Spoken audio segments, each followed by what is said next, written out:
VIP đúng không?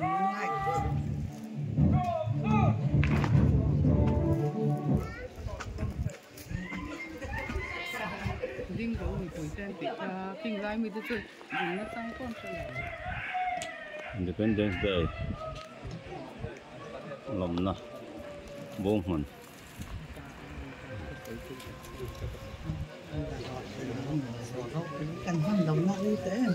nhà tóm tắt cái tiền program hay mong là bên bông hồn ở cái nông tổ nãy hiện video tôi lo làm điện tương à bông hồn lên bông hồn thua bông sáng này xong nhỉ và ngay India Independence Day program và ngay ta cần mong lại ta này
đó nữa nè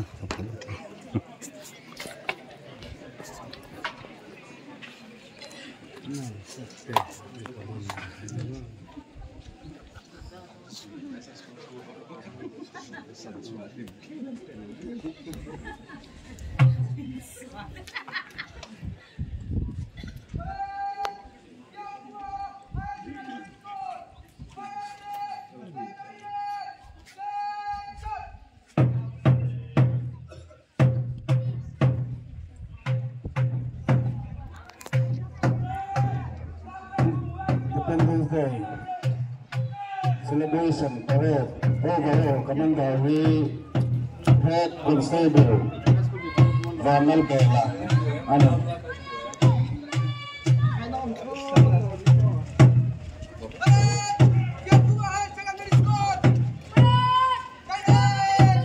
Contingent number 1 Platoon Commander Ras Chakma Class 12 ano yun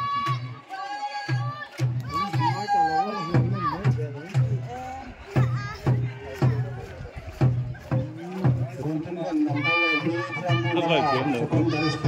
nó vài tiếng nữa number 2 Bowman High School Boys Commander JP Lazar Mela Class 10 July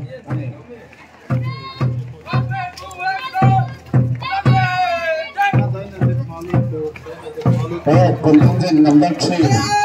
Government Bowman High School Boys Platoon Commander Marina Lasak Oni Class 10 July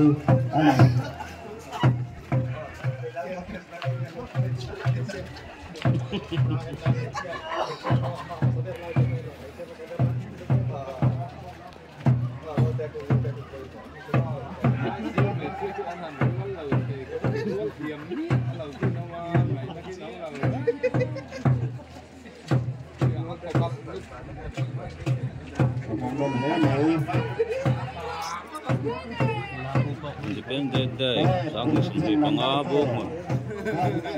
na yan pare may kaniya Class 7 July bungun sikol sang ke na yan lamo mo Commander Class 5 adiya Contingent pasari na yan lang dami kani mga macen Independence Day celebration he mumal ta kan han da lo hung bung hun khua min sang ni sam ni panga hian pangai takin hung le koi di alo bom hle ni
Independence Day sáng ni sam ni panga lom na chim tu la helai lo kal zong zong te in za va in chi bai ka pu ka chu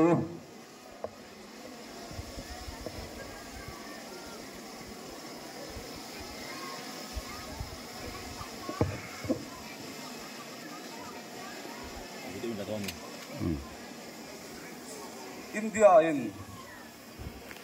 zalen na kan mua tangin kum som sari pakwa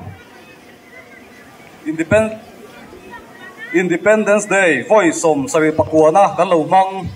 leta a voi na hian ram zalen kan ni to a ram tang mi te opna tanga zalen na kan mua tangin kan ramin maso na tu tam tak in na thok na charchara sarkar in dina state sang sanga tikan maso na sa zo kan lo nei zo zel theinan salen takin sarkarin ma ala chowa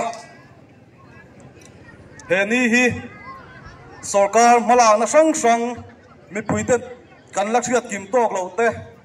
siat na hun tha le in siat na hun tan te man ani thina chuan voi na po hian helai bu muna department sang te kim lem lo maila aom chun te na ma kan la te tlang pui kan soi thuak anga hun rei tak kan mang lo tura ngai la ama saberin rural development department lama in sakran pui na te buai pui me kan nia kum tanga te an buai pui chho to kumina po hian a thar tur hi checking te nei zo fel tre pan ya hei lo te nuwa in sak tran pui na hi kan tong thei tua ka ngai ni tin hemi border area development project kan ti anga khan project sang hilai mu na po na tho lo to thina kumina po hian na sang hilai bu mu na ya ma kan son pui thei tu chi ang te proposal kan thu da a lo tin don le ero kan fiat pak ani ya tin he BADP project a hi ti to pani chawa kumina hian VVP tin thla kan ni ya VVP ani chinai roi chuan bung hun tak hi chuan kan enjoy phave chia to lo mai thei ani tin saski kan ti ya ming kan hre furanga khami atanga sum kan muin library khosang sanga te sak ani poka tin hei MP fan kan ti te po hian bung hun kho chunga te po na tho ani ya kan na tho te po kan mui na rin oma tin block chunga kho dang te po na kan tho kan ni tin NEC fan atangin na tho na rong kal thin boka kho sang sanga na kan tho mai ba ka kumina ngai te po na sang kan tho ka rest house repair ti te helai ke ma ni complex han chei bol te le tu na nge po hian bung hun khotlang ma so na tur thil hi proposal kan siam le me ka atlang thế ngem ero kan soi thei lo vani chuan RD atang hian kan theng angin khotlang ma sona tur te kan nan ti ve thina hei MUP in te kan sak theya wai me ten he na te sound system ti chang thun na tur te pe in video office atang book hian mei thai le khatiang ang tran pui ngai te chom do na ang chu chi te kan han the chuak chawa ti khan thei lo po hi thil dang dang ma kan la ma la na tur soi lok to la ti lo tin man ri lo te po kan la nei ti thei to pin ma kan la chho zel do ni then RDA book hian MZS RLM ni kan hrianga nu ho kan ti mai nu ho group kan ti mai thin kha self help group hi tingklang mir thei te self help group ka tanga izona ngel het siam sak kan din hun choi kan hi hemi MZ ho na tho hian ni bera eng na nge an tho ve te poi lo ti mai the he kan office sa te po tlangwa te nula te an om nak naka engel ti ve te po kan ti mai the ko sang sanga nu ho pol self help group ma ni group atanga in tung nunga izona te nei chhotura I mala na tran pui na na kan thokani beng kaltlang ten loan te an puya in MZ atang vek hian asan pai loan te po la pi an ni thina in VO te kan ti nu ho group in tel khon khan hey bung na ngai po man ruwa te generator te nim sam na khol te am ni eng mo kha an nei ve nuala khang te po tingtang mi ten ma ni khol le ngai lova man tom so ka an ho an lo so tang kai theina na ti khan ni ka tiang khan malak na sang kan nei ani chuan ko sanga tuna hian producer group kan tiang chi te po kha boi pui chho me kan ni bung huna po hian ka tiang kha kan din chawani then man rega kan ti chopka kampang kha han soila bial chunga chopka kom song hi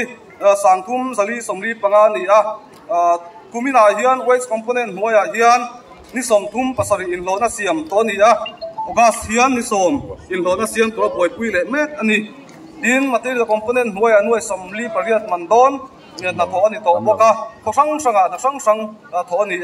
hei job card man reka kan ti hi kan na pui ber pakhat ani thingtlang mi te pona kan sor ber pakhat ani tu na po kan sia tangin kalphung te ama ang lo de ulaka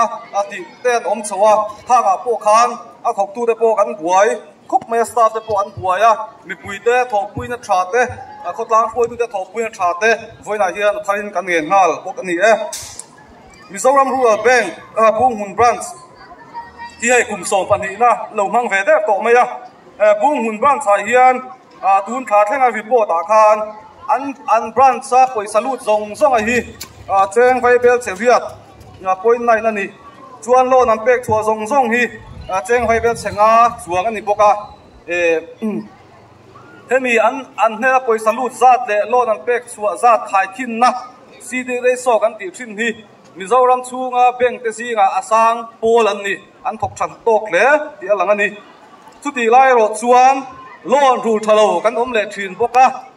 NPA kan ti asa tong chuan hengai loan rule thalo agree loan ti te sum do na loan an chi te kha atling kho mi tu hian nuai som pasari lai mai an nei chu wang chuan mi puiten loan te kan lak chun zom zel thei nan kan tang kai pui chun zom zel thei nan heng loan rule thalo te po hian ngai tu na sen thara thei to ba rule chun zom turin MRB ten an nge tak mek me wani ten MRB kan sol rang kai le the deu pakhat insurance chungchang hi ta lang leila life insurance kum kana cheng sali som kum paruk man le accidental insurance cheng som ni mana oma heng te hi mi pui te hian kan lati tam tok lo khop maya ta hian kum kalta mi za som tum pan hi chau anin ziak lu ta PMSBY mi zan hi som pakhat ain ziak lut boka kan la tlem ani a that ta ngai to hian in ziak lut kan la tlem mu tuk kum kal me ka hian tuna hian mi pan hi tan cheng nuai ruk an claim chua sak to boka ni he insurance hi bank in an buai pui ni wangin claim thei alo ni point ma ni buai pui vak vak angai lova bank la hian ti sak mai thim wangin hei hi in ti mu deuh deuh atul me ani chuan PWD malang na hei bu mun le sa chan kong ti tho zo tre pan to a sa chan le suma sumi hi black topping kilometer nga vel zo to ni a din suma sumi le tui koi kong te engma sa tho zo to ni poka din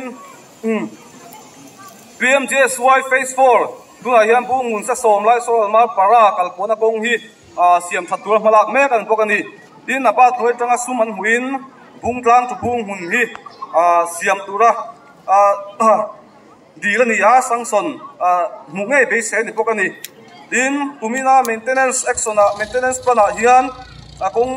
100% na tur hi bor puile bung hunin kar access was siam na tur cheng som cheng noi som panga hi sangson yan hak mek boka din cyclone remal som dolna atana bu mun kho chu mun cheng khate bor pui bu mun ro ti te bu mun ma para ti te kong ba la ya retaining wall siam na te mun ni a na pon thop chan he khat tur kan ngai bor pui tu bung tlang kilometer som pasaria thui hi resurfacing tura malak me kan ni a heng an na ron sai te hi malak thop chua tu le nga mek te hi a ro thin wat kan be sai tak me wani tin bu mun PHC lam do in kan ti mai hi sanga za kwa som viet pali adian ni a tuna hian bu mun PHC hnuai hian thok tu somli an nom mek ani le so program sang sang te an na sang thade win an thoka tun nai me khan national level a hospital tha tam to in tha de na level a ting pha kin certified an ni a kan lom pui tak zeta kan suang tak zet ani tin kumin chung hian in NT te po an tam khop mai hai saduk som pathum an neya in patient dam doi ina admit ang kha som thum pakula an nei poka mi pakhat boral ti lo chu dam thatakin an suak vek ni in record kan donga alom om le ani tin vaccine pack chung sa te po thei to pin an thoka vaccine pack a hian big takin an ma ti chaw an thok thei lo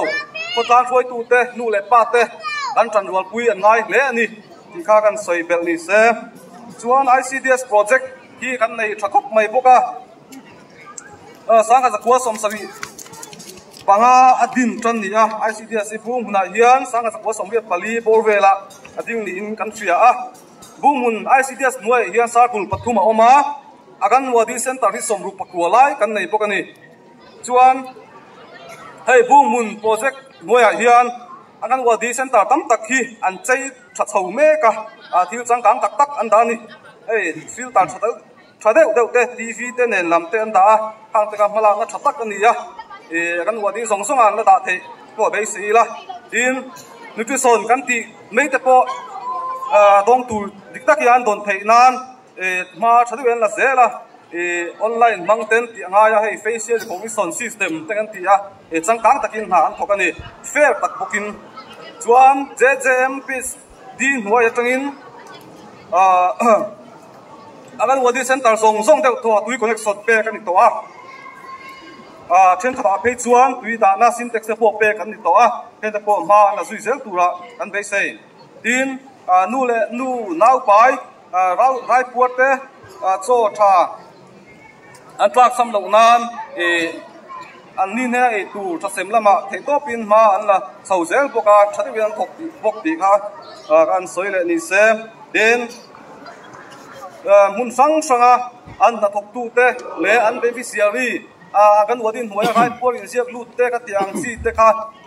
application mangin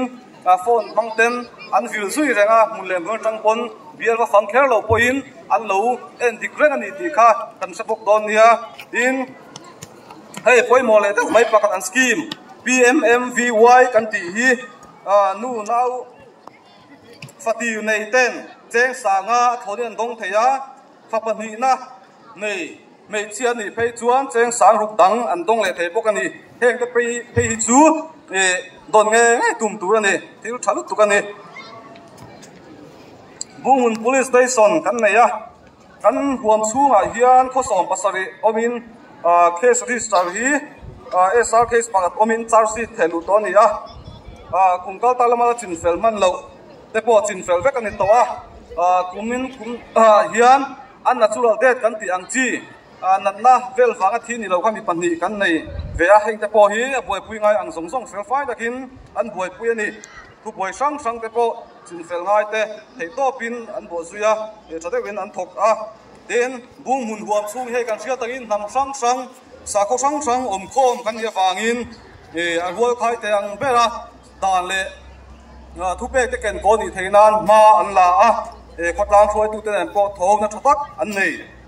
tin village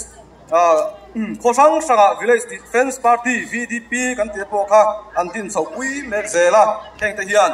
khotlang ven hin na konga police te na tho thatak an nei zui zel kan be sei po kane tin international border kan nia wangian malak na tam tak mun dang ti ang lawa malak ngai ti om thina chunga ko chuan BSF kan ti tenen han joint operation te po anain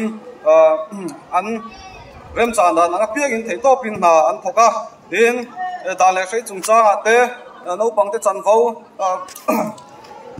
le a ri thil lampang a chung cha te theyang angin awareness an nei thri ani hey bung na police station tha deuh mai kan nei a hetiang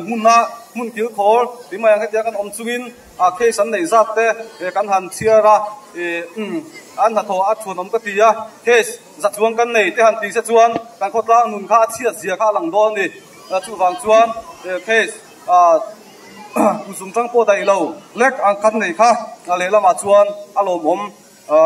ngai la a tha nge chuan high school sang sang kan nei a thian puka higher secondary school kan nei a an ni hi san hi som hi panga po som phane sama khang kan dir som som pass ka zikti tu te ne na lom tu kan soi nga len kan lom pui nga ni box se in subject combination chung cha har satan nei chin po kha tuna chuan har sana om to loven thada bian ziu thei don ti thu kan dong ani ani ku mai chuan kan dire po an tama kumina result thozok an nei nge kan be sei pui boke in ka fen bungun high school hian zilai somli pakua an oma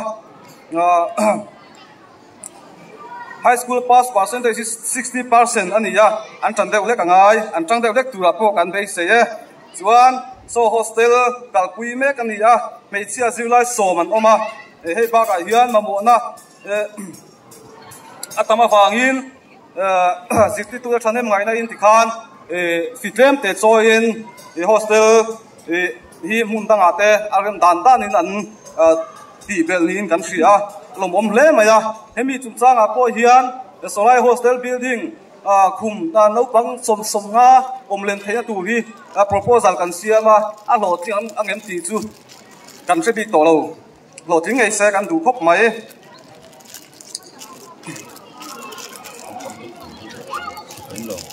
government middle school bung na hian jide tu pasawi le July somli pali anoma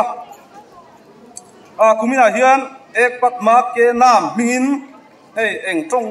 eng e om zia poka kha lawa thingkung phun laman yang thingkung som sagi lion phun alom om hle mai chuan school uniform grant no pang pakatan cheng zaru thisa pan don hi no pang kolum le an te an mangane midday meal thatakin an serve poka an sem poka ni tin an mala na thadeu mai pakhat chu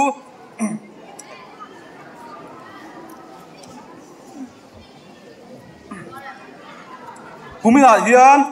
10 backless day kalpui to ruam man na om sa chuti lo tin tumin nili lion mang to ni backless day kan ti chuan le ka bukeng lawa school kalani mai activities dang sang heng lapia te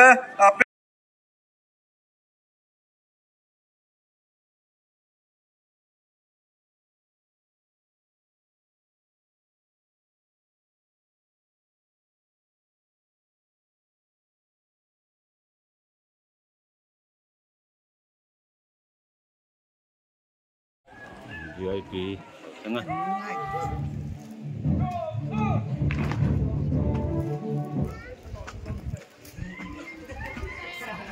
ding dấu người tuổi tên bị kinh doanh mình tự dùng nó sang con sao lại Independence Day lom na bông hồn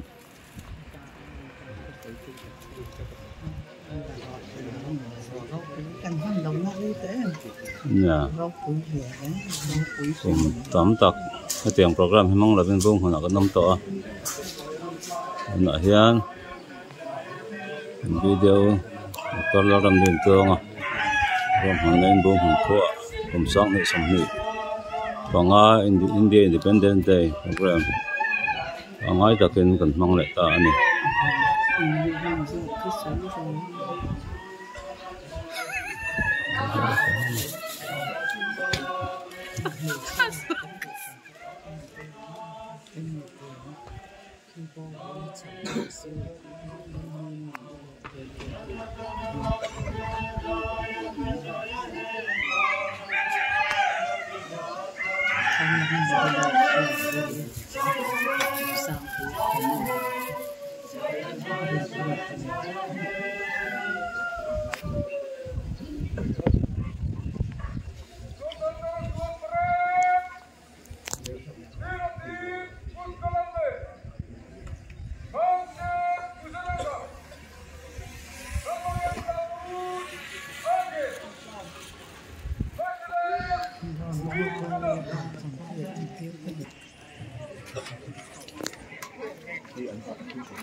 Đó nữa nè.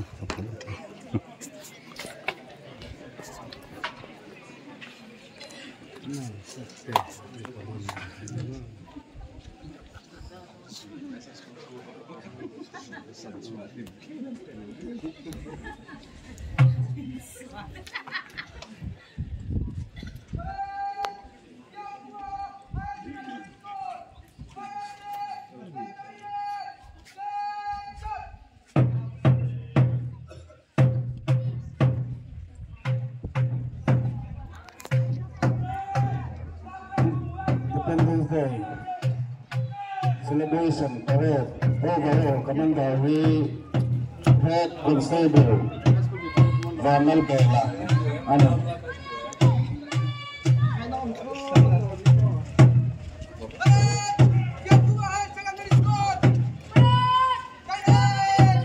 Contingent number 1 Platoon Commander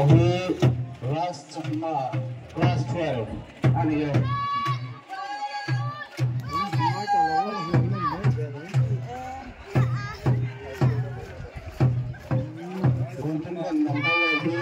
Nó phải kiếm được. Nó phải kiếm được. Contingent number 2 Bowman High School Boys Commander JP Lanzamela Class 10 July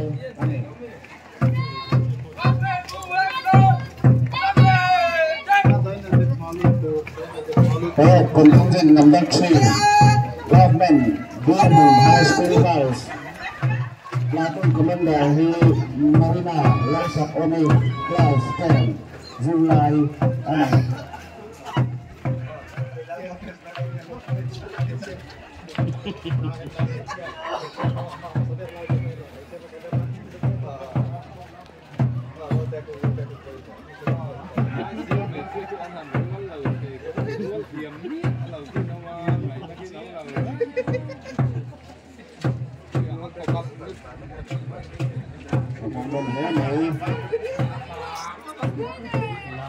Independence Day, sáng ngày sinh nhật bằng A vô mà, hiện có được người mẹ cái này à, vô mà, sự cố trong trong cái, là hiện làm cái gì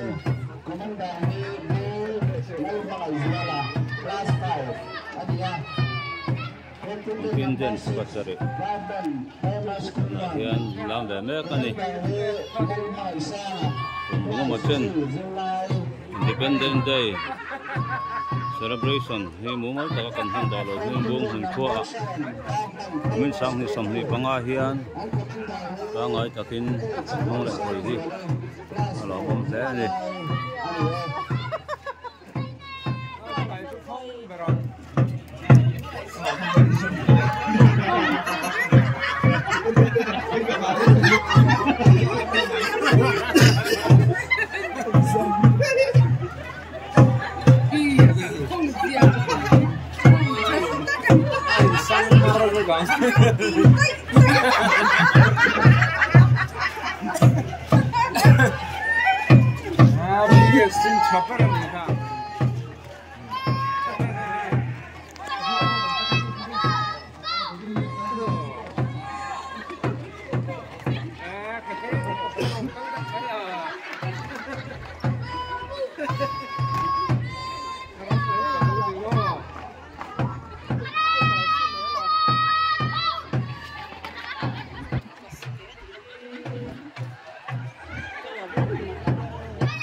Independence Day sáng thì sầm thì panga lom na chim tu la helai lo kau zong zong te in za va in chi bai kapu ka chu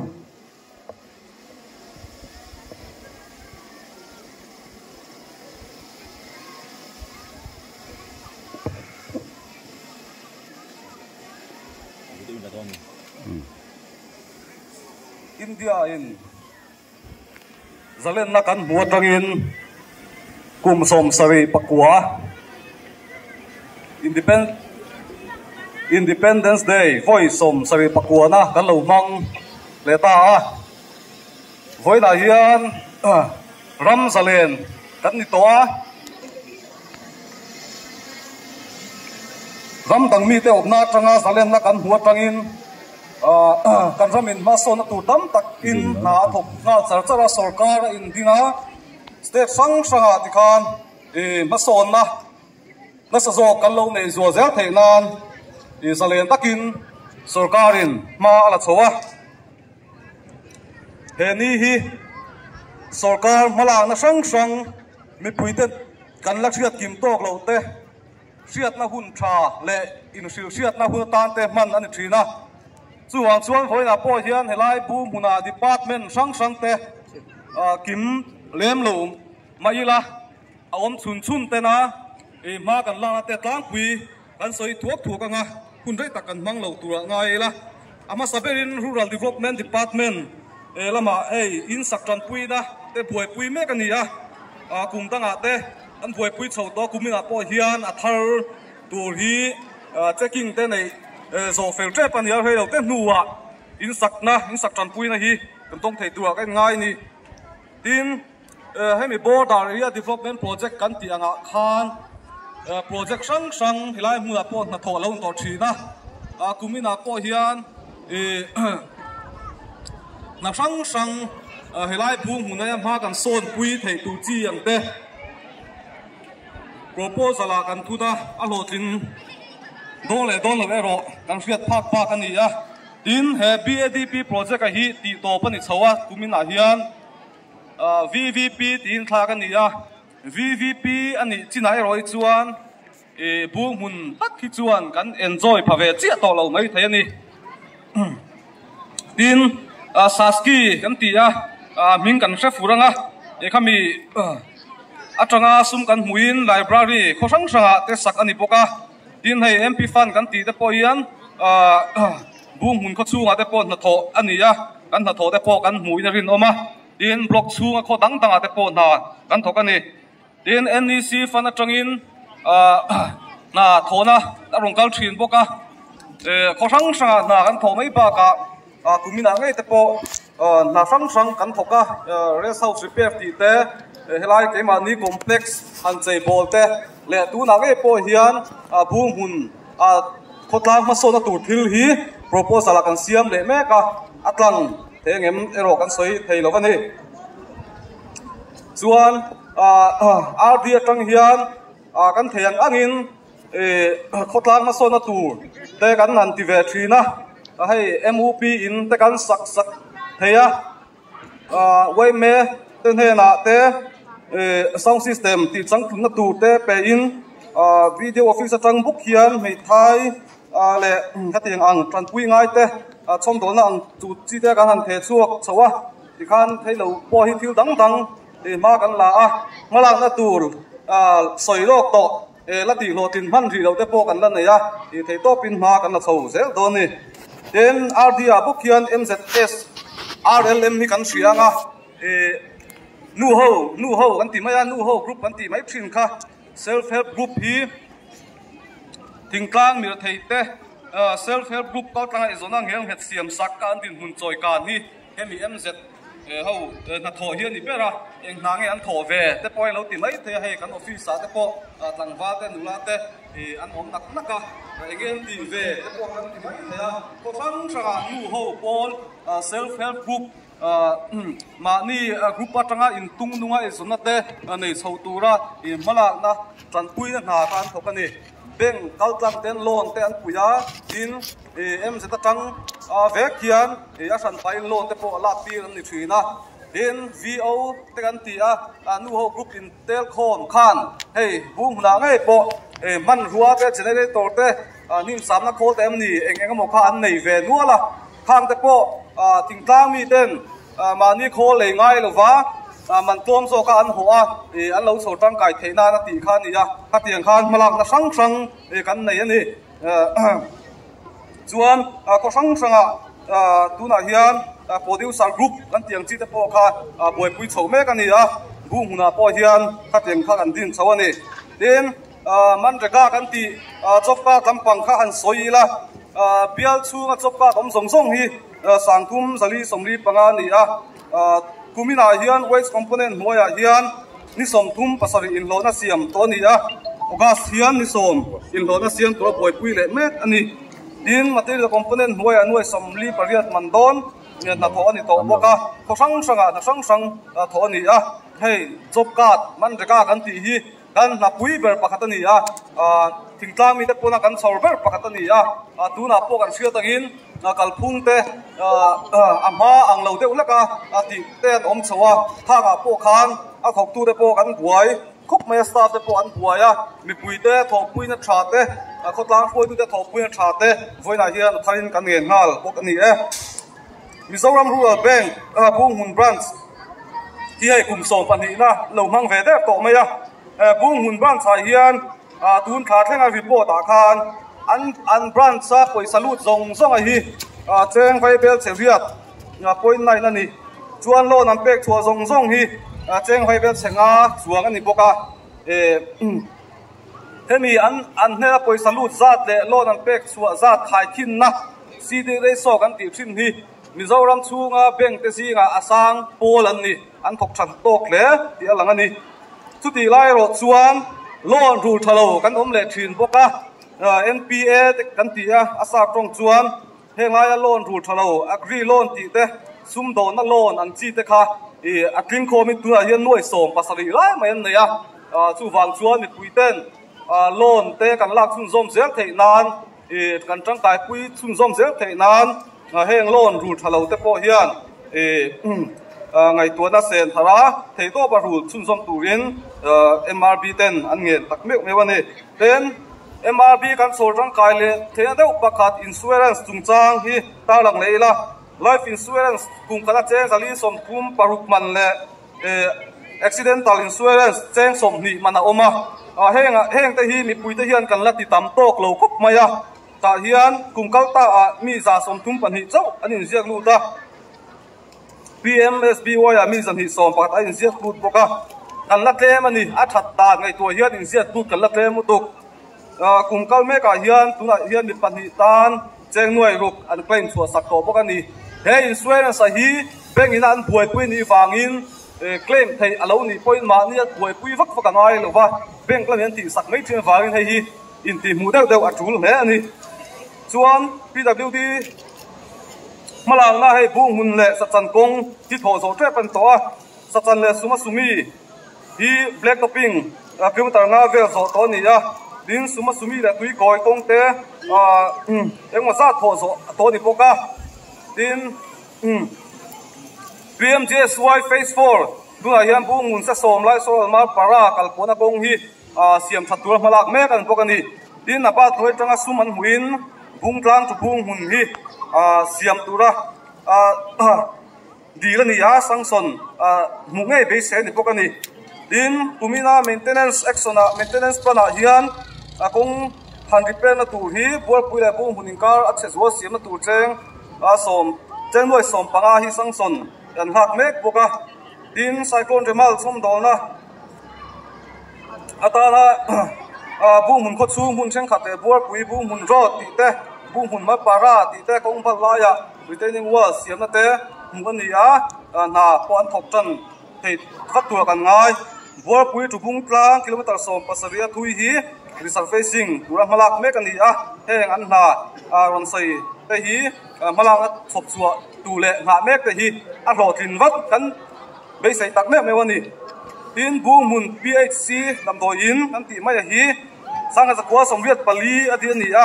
tuna hian bu mun phc hnuai hian thok tu somli an nom mek ani le so program sang sang te an na sang sang thade win an thoka tun nai me khan national level a hospital tha dam to in tha de na level a ting pha kin certified an nia kan lom pui tak zeta kan suang tak zet ani tin kumin chung hian in nt te po an tam khop mai hai saduk som pathum an neya in patient dam to ina admit ang kha som thum pakola an nei poka mi pakhat boral ti lo chu dam thatakin an suak vek ni in record kan donga alom om le ani tin vaccine pack chung sa ate po thei to pin an thoka vaccine pack a hian big takin an ma ti chaw an thok thei lo ko tan foi tu te nu le pa te an tran wal pui an ngai le ani ti kha kan soi bel ni se chuan ICDS project hi kan nei thakop mai boka sanga zakwa som sawi panga adin tran ni a ICDS ipu huna hian sanga zakwa som viet pali borvela ading ni in country a bumun ICDS nuai hian sarkul pathuma oma agan wadi center hi som ru pakwalai kan nei bokani chuan hei bumun project nuai hian agan wadi center tam tak hi an chei tha chho me ka thil chang kang tak tak an da ni hei filter thadeu deu te TV te nen lam te an da ang te ka mala nga thatak ani ya agan wadi song song an la da the ko be si la tin nutrition kan ti mei te po dong tu diktak yan don thei nan ma thadu en la zela online mangten ti anga ya hei facial recognition system te kan ti ya changkang takin na an thokani fair tak bokin chuan JJM pis din huai atangin agan wadi center song song te to tui connection pe kan to a chen kha pe chuan tui da na syntax te po pe kan to a ten te po ma na zui zel tura kan be sei din nu le nu nau pai rai puate cho tha an tlak sam lo nan an ni ne tu tha sem lama the to pin ma an la chho zel boka thadi wen thok bok ti kha kan soi le ni se den mun sang sanga an na thok tu te le an beneficiary kan wadin huai rai por in siak lut te ka tiang si te kha application mangin phone mangten an vil sui renga munlem gon tang pon bial wa fang kher lo poin an lo en dikreng ani ti kha kan sabok don nia in hei poi mo le te mai pakat an scheme PMMVY kan ti hi nu nau fati nei ten cheng sanga thodian dong theya phapani na nei mei chian ni phei chuan cheng sang ruk dang an dong le thei bok ani heng te phei chu don nge tum tur ani thil thalu tu kan ni bungun police station kan nei ya kan huam chunga hian khosom pasari omin case register hi SR case pakat omin charge sheet thelu to ni ya kungkal talama chin fel man lo te po chin fel vek ani to kumin hian an natural death kan ti ang chi nanna vel fanga thi ni lo khami panni kan nei ve a heng te po hi boi pui ngai ang song song fel fai takin an boi pui ani ku boi sang sang te po chin fel ngai te thei to pin an bo zuya thade wen an thok den bung mun huam chung he kan sia tangin nam sang sang sa kho sang sang om khom kan ya wangin a rual khai te ang bera dan le thu pe te ken ko ni theinan ma an la khotlang thoi tu te an po thong na thatak an nei tin village khó sang sang Village Defense Party VDP kan ti po kha an tin chho pui mek zela heng te hian khotlang ven hin na konga police ne na tho thata kan nei zui zel kan be sei po kane in international border kan nia wangian malak na tam tak mun dang ti ang lawa malak ngai ti om thina chunga po chuan BSF kan ti tenen han joint operation te po anain an rem chan da na piak in thei to pin na an thoka in da le sei chung cha te no pang te chan vo le wi te thil lampang chung cha te heng angin awareness an nei thri ani hey bung na police station tha deuh mai kan nei a hetiang mun kil khor ti mai hetiang kan om chungin case an nei zat te kan han chiara an ha tho a thun om ka tia case zat chuang kan nei te han ti se chuan kan khotla nun kha chia zia kha lang don ni chu wang chuan case usung tang po dai lo lek an kan nei kha le lama chuan alom om ngai la a tha nge so nei school sang kan nei a thian pu ka higher secondary school kan nei a ani hi san hi som hi panga bo som phane sama khang kan dir som an pass ka zikti tu te ne na lom tu kan soi nga len kan lom pui nga li box se in subject combination chung chang har sata nei chin po kha tuna chuan har sana om to lovin thada bian ziu thei don ti thu kan dong ani ani kumai chuan kan dire po an tama kumina result thazok an nei nge kan be sei pui boke in ka fen bungun high school hian zilai somli pakua an oma high school pass percentage is 60% ani ya an chan deuh lek angai an chang deuh lek tura po kan be sei e chuan so hostel kalpui mek ani ya meichia zilai som an oma hei ba ka hian mamu na atama wangin zikti tu thanem ngai na in tikhan fitlem te choin hostel hi mun danga te arem dan in an ti bel nin kan ria lom om hle maya hemi chung changa po hian solai hostel building khum na no pang som nga om len theya tu hi proposal kan siama a lo thiam angem ti chu kan se bi to lo thing ei se kan du khop mai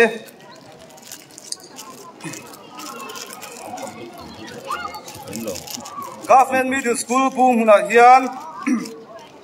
Jude tu pasari le July somli pali anoma kumina hian ek pat ma ke nam mingin hey eng trong eng e om zia po ka chia lawa thingkung phun lam an yang thingkung som sari lai an phun alom om hle mai chuan school uniform grant no pang pakatan cheng zaru khisa pan don hi no pang kolum le an te an mangani midday meal thatakin an serve boka an sem bokani din an malang na thadeu mai pakhat chu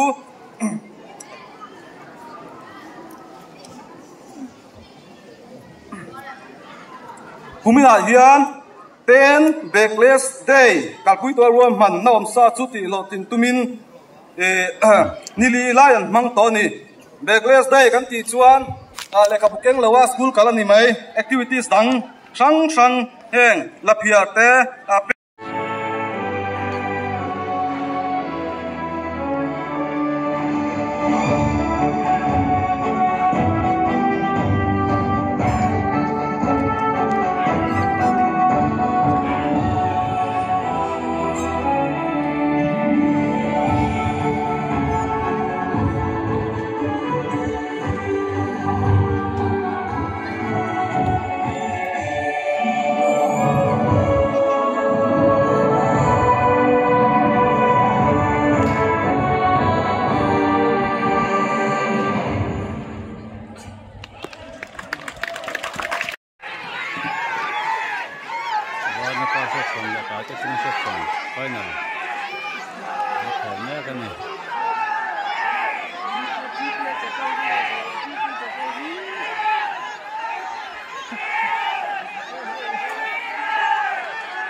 Phun thuốc cả mấy phút chứ.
section là cả cái section coi nào thở nhé cái này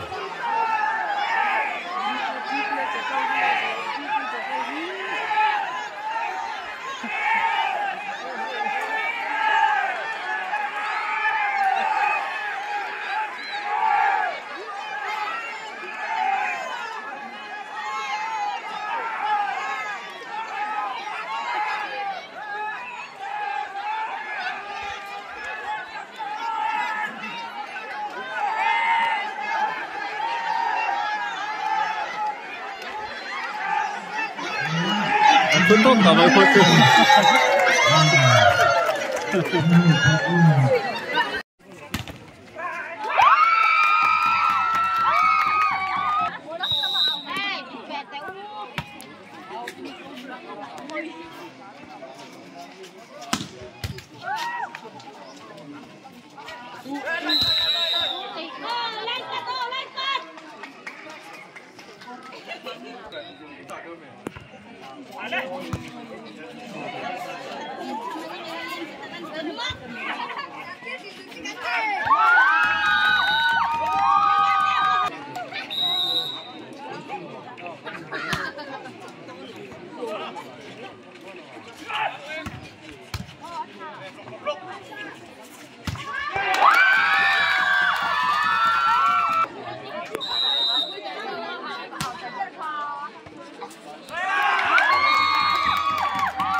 Ini